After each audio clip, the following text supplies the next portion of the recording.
ఆ అన్న చెప్పమ్మా. నమస్తే అన్న, నమస్తే. నమస్కారం, జై శ్రీరామ్. జై శ్రీరామ్ అన్న. అన్న, ఈ రోజు జరిగిన ఉగ్రదాడికి సంబంధించి, ఆపరేషన్ సింధూర్కి సంబంధించి యావత్ ఇండియా ఈ రోజు జై భారత్ నినాదాలతో మునిగిపోతున్న పరిస్థితి కనపడతా ఉంది. మీరు ఏం చెప్పదలుచుకున్నారు ఆపరేషన్ సింధూర్కి సంబంధించి? ఆ ముందుగా ఏదైతే రాత్రి 1 గంట 44 నిమిషాలకు ఏదైతే భారత సైన్యం చేపట్టినటువంటి ఆపరేషన్ సింధూర్ పాకిస్తాన్ ఉగ్రవాదులపై, పాకిస్తాన్ ప్రజలపై కాదు, పాకిస్తాన్ దేశంలో ఉన్న ఉగ్రవాదుల అణిచివేతకు, ఉగ్రవాదాన్ని అణిచివేసే సందర్భంలో భారత ఆర్మీ రాత్రి 1 గంట 44 నిమిషాలకు చేసినటువంటి ఆ దాడి, దాదాపు 80 మంది చనిపోయినట్టు వార్తలు వస్తున్నాయి. అది విజయవంతమైందని చెప్పని ఇంతకు ముందే మన ట్విట్టర్ ద్వారా, ఫేస్బుక్ ద్వారా, సంబంధిత సోషల్ మీడియా ద్వారా ఆర్మీ వాళ్ళు కూడా తెలియజేయడం జరిగింది. ఈ ఈ యొక్క సంఘటన గురించి మనము ఒక్కసారి ఆలోచిస్తే, పాకిస్తాన్ భారతదేశాన్ని కవ్వింపు చర్యలు చేపడుతూ కవ్వించడం, మనుషులు ఎట్లా అంటే, ఇప్పుడు పెహల్గాం సంఘటన అనేది మే 22వ తారీఖున జరిగినటువంటి ఆ ఉగ్రదాడి, ఇటువంటి ఉగ్రదాడి అనేది ప్రపంచం మొత్తం చూసింది. భారతదేశం కాదు, ప్రపంచం మొత్తం చూసింది. దానిని కప్పిపుచ్చుకోవడానికి మళ్ళీ కవ్వింపు చర్యలు. నిన్నటికి నిన్న ఒక మిజైల్ ని 400 కిలోమీటర్ల రేంజ్ లో ఒక మిజైల్ ని వాళ్ళు ప్రయోగించడం జరిగింది. అదేవిధంగా 120 కిలోమీటర్ల డిస్టెన్స్ లో. అంటే ఇవన్నీ ఏంటంటే, మనము కూడా, మన ప్రియతమ ప్రధాని నరేంద్ర మోదీ గారు కూడా ఏ విధంగా పాకిస్తాన్ కి బుద్ధి చెప్పాలనే ఆలోచనలో కూడా త్రివిధ దళాలకి స్వేచ్ఛనిచ్చినటువంటి సంగతి కూడా మనం మీడియా ముఖంగా చూసాం. ఈ ఆపరేషన్ సింధూర్, నిన్నటి రాత్రి ప్రారంభమైన సింధూర్, ఇది టీజర్ మాత్రమే. ఇది టీజర్, ట్రైలర్ కూడా రాలేదు. ఇంకా పాకిస్తాన్ కి ఇది ట్రైలర్ కూడా రాలేదు. ఇది టీజర్ మాత్రమే. టీజరే ఇంత సక్సెస్ అయింది. ట్రైలర్ ఉంది, తర్వాత సినిమా కూడా ముందుంది. అంటే కొంతమంది, అంటే ఇప్పుడు పాకిస్తాన్ ఆర్మీ కూడా రియాక్ట్ అయ్యి దాని గురించి వాళ్ళు ఇప్పటికీ కూడా ఏమంటున్నారంటే, దీని మీద ఎలా రియాక్ట్ అవ్వాలో పాకిస్తాన్ ఆర్మీకి చాలా క్లియర్ గా తెలుసు. ఖచ్చితంగా దీని మీద రియాక్షన్ మీరు ఊహించరంటూ కూడా ఇప్పటికే లెఫ్టినెంట్ జనరల్ కూడా మాట్లాడినట్టుగా తెలుస్తా ఉంది. మీరు ఏం చెప్తారన్న దీనికి సంబంధించి? ఇప్పుడు మనము పోరాడేది ఉగ్రవాదం మీద, పాకిస్తాన్ దేశ ప్రజలతో కాదు, పాకిస్తాన్ దేశంలో ఉన్నటువంటి టెర్రరిజం మీద. ఇదే టెర్రరిజానికి, పాకిస్తాన్ కి ప్రజల కంటే కూడా టెర్రరిజం ముఖ్యం, ఉగ్రవాదం ముఖ్యం. పాకిస్తాన్ కి ప్రజలు, పాకిస్తాన్ లో ఉన్న ప్రజలు ముఖ్యం కాదు, పాకిస్తాన్ లో ఉన్నటువంటి ఉగ్రవాదుల సంక్షేమం ముఖ్యం వాళ్ళకి. అందుకని ఆయన ఏం మాట్లాడినా, ఏం చేసినా మన దేశ భద్రత గురించి, మన త్రివిధ దళాలు ఏ విధమైనటువంటి ఆలోచన చేస్తాయి, ఏ విధంగా రక్షణ కల్పించాలి, ఏ విధంగా యుద్ధం వస్తే మనం ఏ విధంగా ముందుండాలి, ఏ విధంగా మనము యుద్ధ చర్యలపై మన యొక్క ప్రజలు అప్రమత్తం కావాలనేటువంటి విషయాలపై ఈ రోజు కూడా మాక్ డ్రిల్ కూడా నిర్వహిస్తుంది దేశం. ఒక్కసారి గుర్తుపెట్టుకో మిత్రమా పవన్, ఎన్నో సంవత్సరాల నుండి జరుగుతున్నటువంటి ఈ పాకిస్తాన్ శత్రు దేశం, మన పక్కనే ఉన్నటువంటి శత్రు దేశాన్ని మనము చాలా ఓపికతో మనం వెయిట్ చేస్తున్నాం. కానీ మే 22వ తారీఖు జరిగినటువంటి సంఘటన ఏదైతే ఉందో, అది ఒక దేశం మీద జరిగిన దాడి కాదు, ఒక మతం మీద జరిగిన దాడి కాదు, ప్రతి ఒక్క పౌరుడి మీద దాడి జరిగింది. 130 కోట్ల మంది ప్రజల మీద జరిగింది. ఏదో భారతదేశం మీద జరిగిందిలే, దేశ ప్రధాని చూసుకుంటాడు, త్రివిధ దళాలు చూసుకుంటాయి అనుకుంటారు. ఒక మతం మీద జరిగిందనుకో, హిందూ మతానికి సంబంధించిన వాళ్ళు ఏదో మాట్లాడతారులే అని అనుకుంటారు. కాదు, ఇది 130 కోట్ల మంది ఆత్మ గౌరవం మీద జరిగినటువంటి దాడి. దీనికి సంబంధించిన సమాధానము ఎలా చెప్పాలి, ఏ విధంగా చెప్పాలి అనేటువంటి ఆలోచనలో మే 22వ తారీఖు నుంచి పలు నిర్ణయాలు మనం చూస్తూనే ఉన్నాం. ఎటువంటి నిర్ణయాలు తీసుకుంటుంది మన దేశం అనేది. అంటే ప్రతి భారతీయుడు కూడా ఒకటే, అంటే ఆ రోజు దాడి జరిగిన దగ్గర నుంచి కూడా ప్రతి ఒక్కళ్ళు కూడా, అంటే యుద్ధం వస్తుంది, ఎప్పుడు వస్తుంది అనే దాని మీద ప్రతి ఒక్కళ్ళు ఈ సందిగ్ధలో ఉన్న టైంలో సడన్ గా ఇలాంటి చర్యలు, అంటే మీకేమనిపిస్తా ఉంది యాజ్ ఏ భారతీయుడిగా, మీరు ఏం చెప్పదలుచుకున్నారు? నేను చాలా గర్వంగా ఫీల్ అవుతున్నాను. నా యొక్క నేను ఒక భారతీయ జనతా పార్టీ కార్యకర్త కంటే కూడా నేను భారతీయ పౌరుణ్ణి, నేను దేశ పౌరుణ్ణి. నా దేశ భరత మాతను అవమానిస్తూ భరత మాత కుంకుమను చెరిపేందుకు ప్రయత్నం చేస్తున్నటువంటి పాకిస్తాన్ యొక్క ఉగ్రవాదాన్ని అణిచివేస్తానని చెప్పని ఈ రోజు మన దేశం నిర్ణయం తీసుకుందో ఆ నిర్ణయానికి నేను కట్టుబడి ఉంటాను. నేనే కాదు, నువ్వు కట్టుబడి ఉంటావు. ప్రతి ఒక్కరు దేశంలో ఉన్నటువంటి 130 కోట్ల మంది జనాభా కట్టుబడి ఉంటారు. ప్రతి ఒక్కరు ఈ రోజు గర్వంగా ఫీల్ అవుతున్నారు, చాలా ఆనందంగా ఫీల్ అవుతున్నారు. ఈ యొక్క అంశాన్ని ఇంతటితో వదిలిపెట్టేయకుండా ఇంకా దీనికి ముందు ముసళ్ళ పండగ అన్నట్టుగా ఆర్మీ ఆల్రెడీ పాకిస్తాన్ 9 ప్రాంతాల్లో దాడి జరిగితే ఖచ్చితంగా దాదాపు 5 స్థావరాలు కేవలం ఒక పబ్లిక్ ఏరియాలో ఉన్నాయంటూ కూడా ఈరోజు ఒక వార్త రావడం జరిగింది. మీరేం చెప్పదలుచుకున్నారు? అంటే పబ్లిక్ లోనే వీళ్ళందరూ స్థావరాలు ఏర్పాటు చేసుకున్నారంటే లేదంటే లోకల్ గా పొలిటికల్ సపోర్ట్ అనుకోవచ్చా, లేదా డైరెక్ట్ ఆర్మీ ఇన్వాల్వ్మెంట్ ఉందనుకోవచ్చా ఇందులో? ఇప్పుడు బహల్వాపూర్ లో నిన్న దాడి జరిగింది. మీరు ఇప్పుడు అక్కడ ఏదైతే కాందహార్ అప్పుడు హైజాక్ జరిగిన సందర్భంలో ఆ యొక్క తీవ్రవాది మసూద్ ఏదైతే ఇప్పుడు మసూద్ లక్ష్యంగా జరిగింది నిన్న రాత్రి దాడి. ఆ మసూద్ అప్పుడు విడుదల చేయడం జరిగింది. అప్పుడు ఆ రోజు కాందహార్ విమాన హైజాక్ విషయంలో నిన్నటి రోజున జరిగిన దాడి, వాడికి 2 ఇళ్లున్నాయి అక్కడ. బహల్వాపూర్ లో 2 ఇళ్లున్నాయి. ఒకటి మసీదు పక్కనే ఒక స్థావరాన్ని ఎన్నో ఎకరాలు. ఇక్కడ పాకిస్తాన్ ఏం చేసిందంటే ఈ ఉగ్రవాద సంస్థకు, లష్కరే తోయిబా ఉగ్రవాద సంస్థకు ఎన్నో ఎకరాలు కట్టబెట్టి ఉగ్రవాద శిక్షణ కేంద్రాలుగా అక్కడ నెలకొల్పింది పాకిస్తాన్. ఈ ఉగ్రవాద శిక్షణ కేంద్రాలుగా నెలకొన్నటువంటిది పాకిస్తాను. ఈ బహల్వాపూర్ వాడి ఊర్లో ఒకటి ఉంటుంది, కొద్దిగా మసీదు పక్కన ఒకటి ఉంటుంది. ఈ 2 దగ్గర 2 లక్ష్యంగా జరిగినటువంటి దాడులు. అంటే ఇక్కడ వాళ్ళు ఎంత ఇదిగా వాడిని ప్రోత్సాహం చేస్తున్నారు. ఇప్పుడు వాడి ఇంట్లోనే, వాడి దేశంలోనే వాడికి అటువంటి ఎకరాలు వేల ఎకరాలు పొలాలు ఇచ్చి వాడికి అక్కడ శిక్షణ శిబిరాలు నిర్వహిస్తుందంటే పాకిస్తాన్ ప్రపంచానికి ఏం తెలియజేస్తుంది? ప్రపంచానికి ఏం తెలియజేస్తుంది అంటే ఉగ్రవాదాన్ని పెంచి పోషిస్తున్నాం, మీరేం చేస్తారో చేసుకోండి, మేము ఉగ్రవాదాన్ని పెంచి పోషిస్తాం, మా మతాన్ని, మేము ఇస్లాం మతాన్ని ప్రపంచం మొత్తం మేము వ్యాప్తి చెందుతాం అనేటువంటి పెట్టరేగిపోయినటువంటి ఉగ్రవాదాన్ని పోషిస్తున్న పాకిస్తాన్ కి గుణపాఠం ఈ రోజు ప్రపంచ దేశాలు చెప్పే సమయం ఆసనమైంది. అని ఇంకొకటి అంటే పాకిస్తాన్ ఆర్మీ జనరల్ ఇంకొక మాట చెప్తా ఉన్నారు, మాకు వివిధ దేశాల సపోర్ట్ ఉంది, ఖచ్చితంగా దీనికి ప్రతిఫలం మేము తీర్చుకుంటామంటూ కూడా ఆయన ఒక ట్విట్టర్ లో పోస్ట్ చేసిన పరిస్థితి. మీరేం చెప్తారన్న దీనికి సంబంధించి? ఇప్పుడు ఈ సమస్య భారత్ పాకిస్తాన్ సమస్య భారత్ కి పాకిస్తాన్ మధ్య సమస్య కాదు, ప్రపంచ దేశాలకి ఉగ్రవాదానికి ఉన్నటువంటి సమస్య.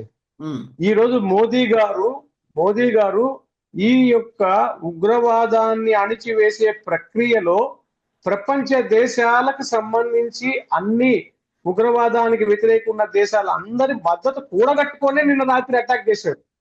మీకు ఇక్కడ పాయింట్ అర్థమవుతలేదు. గత మే 22వ తారీఖు, ఈరోజు మే 7వ తారీఖు, దాదాపు 15 రోజుల వ్యవధిలో దౌత్యపరమైన నిర్ణయాలు, సింధు నది జలాల ఒప్పందాన్ని రద్దు చేశాడు. అదే విధంగా వాణిజ్య పరమైనటువంటి ఏవైతే నిర్ణయాలు ఉన్నాయో ఈ దిగుమతులు ఎగుమతులు రద్దు చేశాడు. వాగా సరిహద్దు వద్ద సెక్యూరిటీ బంద్ చేశాడు. దేశంలో ఉన్నటువంటి పాకిస్తానీలను తమ దేశానికి వెళ్ళిపోవాలని చెప్పని హెచ్చరించాడు. ఆల్రెడీ అది జరుగుతుంది. అదే విధంగా ఈమెయిల్స్, యూట్యూబ్స్, అదే విధంగా ట్విట్టర్, మీకు సంబంధించిన కొన్ని ఇవన్నిట్లో కూడా సోషల్ మీడియాపై నిషేధం విధించాడు. ఇక కట్టుదిట్టమైనటువంటి పగడ్బందీగా దీన్ని మన ఇతిహాసాల్లో పురాణాల్లో చెప్తుంటారు, అష్టదిగ్బంధనం చేశాడు. నీళ్లు లేకుండా ఒక గాలి తప్ప, ప్రకృతిలో వాళ్ళకి ఒక గాలి తప్ప ఎటువంటి దొరికే విధంగా దిగుమతులు ఎగుమతులు అంటే ఫుడ్, ఆఖరికి తిండికి కూడా ఇబ్బంది అయ్యేటువంటి సందర్భాలు. మీకు ఒక విషయం చెప్తా పవన్,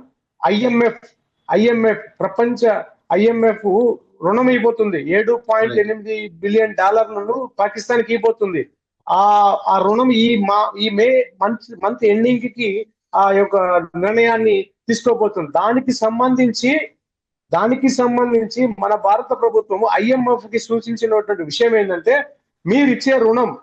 మీరిచ్చే ఈ రుణాన్ని సగానికి సగం ఈ ఉగ్రవాదానికి సపోర్ట్ చేస్తుంది, ఈ ఉగ్రవాదాన్ని పెంచి పోషిస్తుంది, దయచేసి మీరు ఈ రుణాన్ని ఆపండి అనేటువంటి ఒక వినమ్రతతో కూడినటువంటి మనము సూచించాం. ఆ నిర్ణయం కానీ జరిగిందంటే పాకిస్తాన్కి $7.8 మిలియన్ రుణం ఆగిందంటే మూలిగే పంది మీద టెంకాయ పడినట్టు అయిపోతారు పరిస్థితి. అంటే మొన్న దాడి విషయంలో కూడా అంటే మోడీ గారి పేరు అంటే మొన్న జరిగిన దాడిలో కూడా మీ మోడీకి చెప్పండి అనే అంశం దగ్గర నుంచి తర్వాత లష్కరా తోయిబా చీఫ్ కూడా మాట్లాడుతూ మోడీని హెచ్చరించిన పరిస్థితి కూడా కనపడతా ఉంది, పిఎం మోడీని కూడా. మీరేం చెప్పదలుచుకున్నారు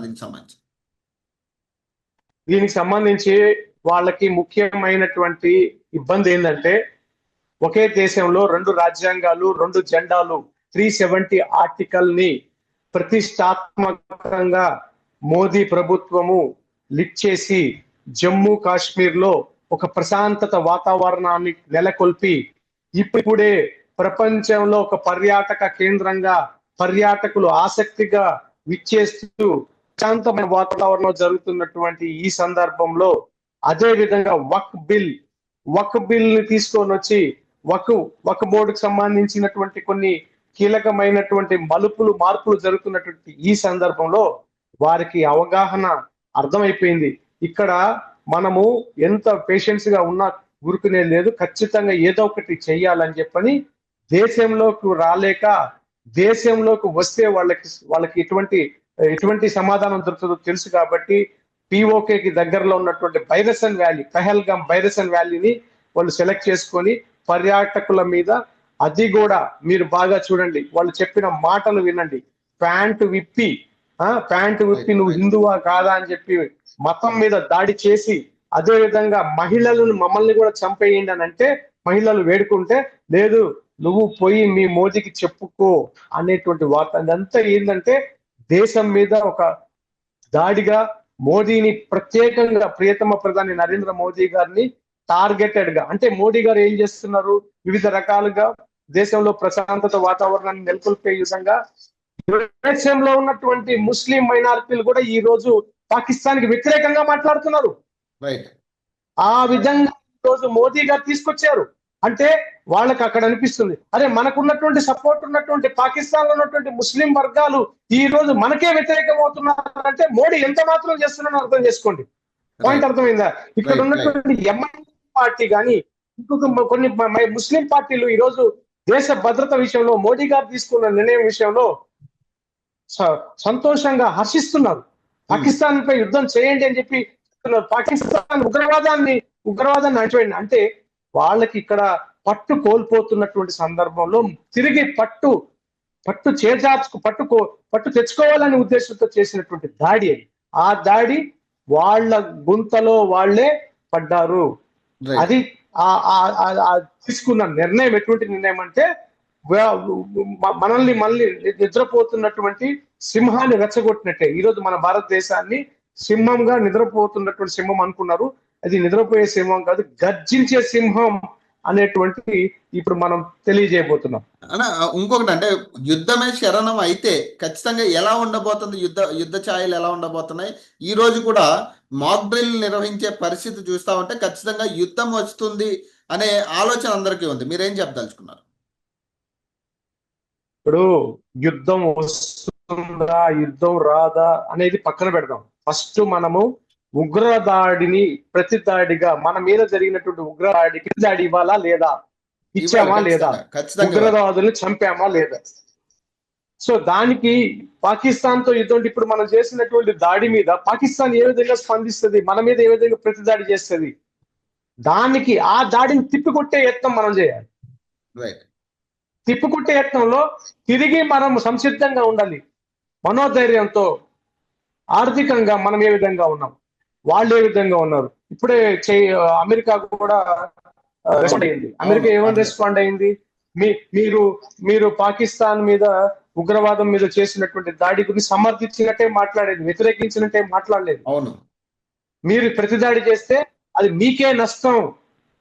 అవును, పాకిస్తాన్ కి వాళ్ళు అమెరికా ఏమని చెప్పిందంటే, మీరు ప్రతిదాడి చేసి మళ్ళీ మీరు వాళ్ళు ఉగ్రవాదుల లక్ష్యంగా సంపాలని చెప్పి ఉగ్రవాదులు దాడికి చేశారు. యుద్ధం పాకిస్తాన్ దేశం మీద ప్రజలు సామాన్య పౌరులు చనిపోవాలని మనం చేయలేదు. మనము టెర్రరిజం మీద, ఉగ్రవాదం మీద మనం అటాక్ చేస్తున్నాం. మీరు మళ్ళీ ప్రతిదాడి చేస్తే మీకే నష్టం అని వార్నింగ్ కూడా ఇవ్వడం జరిగింది. ఇక చైనా ఏమంటది అనేది మనం చూడాలి. ఆల్రెడీ రష్యా, ఇజ్రాయిల్, దాదాపు సంపన్న దేశాలన్నీ కూడా మనకి మద్దతుగా ఉగ్రవాదానికి మేము మీకు సపోర్ట్ చేస్తున్నాము అని చెప్పడం జరిగింది. So we have to wait అనమాట. ఎందుకంటే అప్పుడే యుద్ధం వచ్చేసింది, అందరూ మీరు సామాన్లు తెచ్చి ఇంట్లో పెట్టుకోండి, ప్రొవిజన్స్ రేట్లు పెరిగిపోతాయి. ఈ లోపల కుహానా సెక్యులర్ వాళ్ళు అంటారు, శత్రువులు ఉంటారు మన దేశంలో ఇంటి ఉంటారు. ఇవన్నీ పోలరైజ్డ్ మాటలు. మళ్ళీ ఏటికి భయపడాల్సిన అవసరం లేదు. ఏదైనా సరే చెప్పి చేసే నాయకుడు, చెప్పకుండా చేయడు, చెప్పి చేసే నాయకుడు మనకు మోదీ గారు ఉన్నారు. మోదీ గారు ప్రధానమంత్రిగా ఉన్నంత వరకు ఎటువంటి ఇబ్బంది లేదు. ఏదైనా సరే ఇప్పుడుండే సోషల్ మీడియాలో నిమిషాల వ్యవధిలో, సెకండ్ల వ్యవధిలో ఈరోజు మనకు సమాచారం అందవుతుంది. గతంలో అంటే సమాచార వ్యవస్థ లేదు. ఇప్పుడు రాత్రి జరిగిన దాడి తెల్లవారుజాము 3 గంటలకల్లా వీడియోలో వైరల్ అయిపోయినాయి. ఒక్కొక్కరు ఒక్కో రకంగా వైరల్. మన దేశభక్తిని చాటుకుంటున్నారు ప్రతి ఒక్క పౌరుడు. ఈ రోజు ఎర్లీ మార్నింగ్ 3 గంటల, నేను 1 గంట 44 నిమిషాలని పొద్దు చూశాను. అంటే ఎంత ఆనందంగా ఈరోజు ఆ దాడికి, ప్రతి దాడి ఏ విధంగా ఉంటుందని చెప్పినటువంటి మోడీ ఈరోజు ఇక మీకు అఫీషియల్ గా స్టేట్మెంట్ ఎంతమంది జరిపి ఆల్రెడీ ఫొటోస్ కూడా రిలీజ్ చేశారు కొంతమంది. ట్విట్టర్ ఎక్స్ వేదికగా కొన్ని ఫోటోలు కూడా వాళ్ళ ముఖాలు కూడా చీపటువంటి ఫోటోలు రిలీజ్ చేస్తున్నారు. అంటే అన్ని ఏం చెప్తున్నానంటే, మనకున్నటువంటి అంబిషన్ ఏం కాదు, మనం ఏదో కావాలని యుద్ధం కోరుకుంటలేదు. యుద్ధం అనేది వాళ్ళు కోరుకుంటున్నారు. వాళ్ళు కోరుకునే దాంట్లో వాళ్ళ ట్రాప్ లో మనం పడలేదు, మన ట్రాప్ లో వాళ్ళని లాగాము. ఇప్పుడు మనం ట్రాప్ వేసాము, మన ట్రాప్ లోకి వాళ్ళని లాగాము. ఇదే శక్తివంతమైనటువంటి మేధస్తో కూడినటువంటి ఉన్నతమైనటువంటి వ్యక్తి మోడీ గారు ఉన్నారు కాబట్టి కీలక నిర్ణయాలు.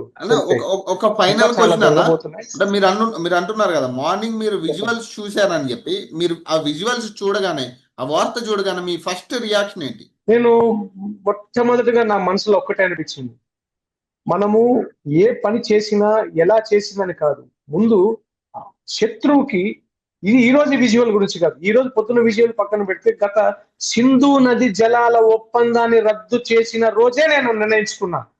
ఏ విధంగా నిర్ణయించుకున్నాను? చాలా ప్లానింగ్ తో, పక్కా పగడ్బందీగా పాకిస్తాన్ ని అణిచివేసే ప్రక్రియ స్టార్ట్ అయింది.